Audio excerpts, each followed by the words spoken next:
Welcome back, sports fans. The only show ranked number 1 on Mel Kiper's draft board. I'm Kevin Cohen. And I'm Chris Carr. And today we're going back. And forth.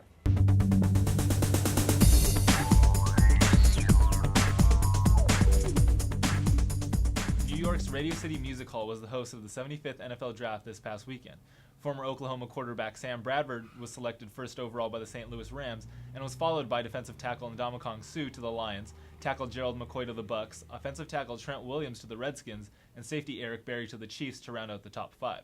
Former Cal defensive end Tyson Alualu was selected 10th overall to the Jacksonville Jaguars, and the Detroit Lions traded back into the first round to take running back Javid Best with the 30th pick in the first round. So, Chris, what were your impressions of where the Cal players went in this year's draft? Given you have to start with Tyson Alualu, who's number 10 overall. A lot of people thought that was a reach, and they think, why is he going so high? But I think he's going to really help the Jaguars' defensive line there. And he's a family man, which doesn't hurt. So he's got the maturity of. As for Javid, at first I thought the Lions, it's a bad spot for him because they had the number 2 overall pick. But now you have Ndamukong Suh. You have a young offense there in about 4 or 5 years. I could see the Lions being really good. Right. With Alualu, I too thought it was a little bit of a stretch. I thought he was more of a late first, early second round talent. But after stringing together a terrific week of practices at the Senior Bowl in Mobile, Alabama, no one's stock was as high as Tyson's. So with the Jaguars, they really wanted to get younger on the offensive line, especially with the releasing John Henderson. And Alualu was a solid pick in that regard. Right. With the Lions trading up back into the first round to take Javid, I think he's really going to add a dynamic layer to that offense, especially with young quarterback Matt Stafford, talented running back Kevin Smith, and wide receiver Calvin Johnson. So I think he's really going to bring some excitement and some flair to that Detroit offense.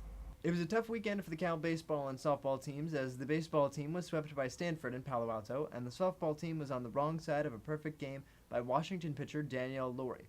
The baseball team dropped to number 23 in the nation, according to Baseball America, and after losing 2 of 3 to the number 1 ranked Huskies, the softball team actually moved up to number 16 in the polls. Before the 3-game sweep by the Cardinal, the baseball team had won 11 of the last 12, and the softball team had had a little bit of a rough patch. So, Kevin, based on this inconsistency, do you see either one of these teams being able to compete with upper echelon teams in their conferences? With youth, you're going to take your bumps and bruises, but at some point that excuse has to end. And I think this weekend especially, it was just more the case of bad luck than anything. No, definitely. And I think when you talk about the youth, you never like getting perfect gamed when you're playing any sport, really. So softball had a tough luck there.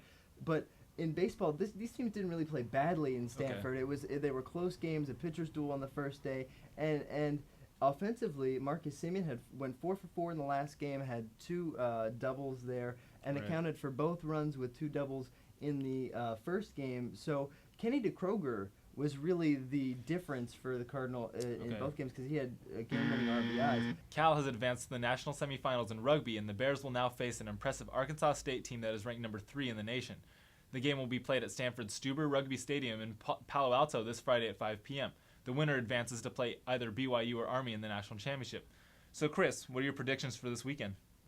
Well, Kevin, I think that because Cal's number 1 in the country, they're going to have to be my favorite going through the rest of the tournament. Arkansas State is a really good team, though, and Jack Clark had a lot of good things to say about them. And they've got 8 players from South Africa on their team, which is a big deal because rugby is the premier sport in that country. So you can't discount that for sure. Right, and Cal is led by an extremely talented group of ruggers and seniors: Keegan Engelbrecht, Eric Fry, and Colin Hawley. So they've been there, done that. They won't be surprised by anything in this tournament. Sure. And when you look at common opponents, St. Mary's, Arkansas State just beat St. Mary's in the Sweet 16 to advance to the national semifinals, but only snuck by a score of 29-23. When Cal played St. Mary's earlier in the year, the score was 56-5 in Cal's favor. So, Cal might have an advantage in that regard. Well, that's about all the time we have today. For Chris Carr, I'm Kevin Cohen. Make sure you tune back in next time to get your download for What's Up in Cal Sports.